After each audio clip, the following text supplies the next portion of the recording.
Hi friends, అందరికీ నమస్కారం అండి. ఇప్పుడే అందిన వార్త ముఖ్యంగా ఉద్యోగులకు పెన్షన్లకు సంబంధించి ఒక లేటెస్ట్ అప్డేట్ అయితే వచ్చిందనమాట.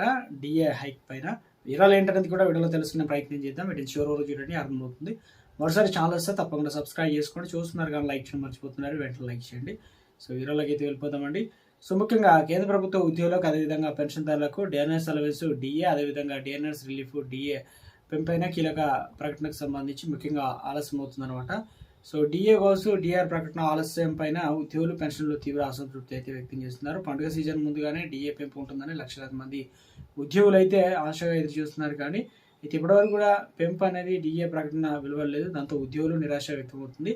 నేపథ్యంలో కేంద్ర ప్రభుత్వ ఉద్యోగులు, కార్మికులకు సమైక్య ఆర్థిక మంత్రిత్వ నిర్మలా సీతారామన్ లేఖ రాసిందనమాట. పండుగ సీజన్కు ముందు సకాలంలో డిఏ చెల్లింపులు జరిగేలా తక్షణ చర్యలు అంటే జోక్యం చేసుకోవాలని లేఖ అయితే ఉంది.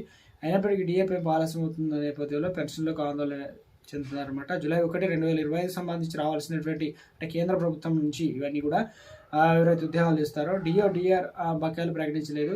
ఇక ముఖ్యంగా చూసుకున్నట్లయితే కాన్ఫిడెన్షియల్ హైలైట్స్ చేసిందనమాట. కేంద్ర ప్రభుత్వం సెప్టెంబర్ చివరి వారంలో రెండోసారి డిఏ సవరణ ప్రకటించింది. సాధారణంగా కేంద్రం ప్రతి ఏడాది 2 సార్లు డిఏ అయితే పెంచుతుంది అనమాట. మొదటిసారి జనవరిలో, జూన్ వరకు అయితే, రెండోసారి జూలై నుంచి డిసెంబర్ వరకు అయితే ఇలా పెంచుతూ వచ్చింది. సెప్టెంబర్ చివరి వారం లేదా అక్టోబర్ మొదటి వారంలో రెండో డిఏ అయితే ప్రకటించే అవకాశాలు అయితే ఉంది. ఇప్పటికీ డిఏ పెంపుపై ఎలాంటి ఉత్తర్వులు అయితే జారీ కాకపోవడంపై ఉద్యోగులు, పెన్షన్దారులు నిరాశ చెందుతున్నారు.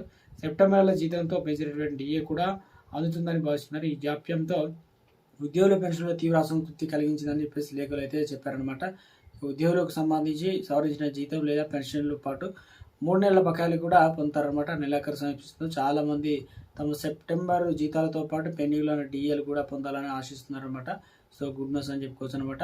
అయితే డిఏను ఎలా లెక్కిస్తారు ఏందని చూసినట్లయితే, ముఖ్యంగా చూసుకున్నట్లయితే గత 12 నెలల సగటు into CPI into IWA DA percentage equal to 261.42 minus 261.42 slash అదేవిధంగా ఈ విధంగా అయితే ఆధారంగా లెక్కిస్తారని చెప్తున్నారు. ఏదేమైనప్పటికీ పండుగకు సంబంధించి లేట్ అవుతుంది. అంటే దసరా, దుర్గా పూజ, దీపావళి వరుసగా పండుగలు ఉండడంతో ఇక ముఖ్యంగా చూసుకున్నట్లయితే ప్రొడక్టివిటీ లింక్డ్ బోనస్, తాత్కాలిక బోనస్లు కూడా ప్రకటన చేయాలని చెప్పేసి కాన్ఫెడరేషన్ కోరింది. నిజ వేతన సంఘం జాప్యం అయితే జరుగుతుందని చెప్పేసి సో దీనికోసం కూడా ఆశగా ఎదురు చూస్తున్నారనమాట. సో ఇది ఒక లేటెస్ట్ అప్డేట్. డిఏలకు సంబంధించి త్వరలోనే నిర్ణయం తీసుకునే అవకాశాలు అయితే ఉంది. మొత్తం మీద అయితే జూలైలో డిసెంబర్ 2025 డిఏ సవరణ 7వ వేతన చివరి పెంపు ఉంటుందని చెప్పేసి వేతన సంఘం వ్యవధి డిసెంబర్ 31, 2025 అయితే ముగినుందనమాట.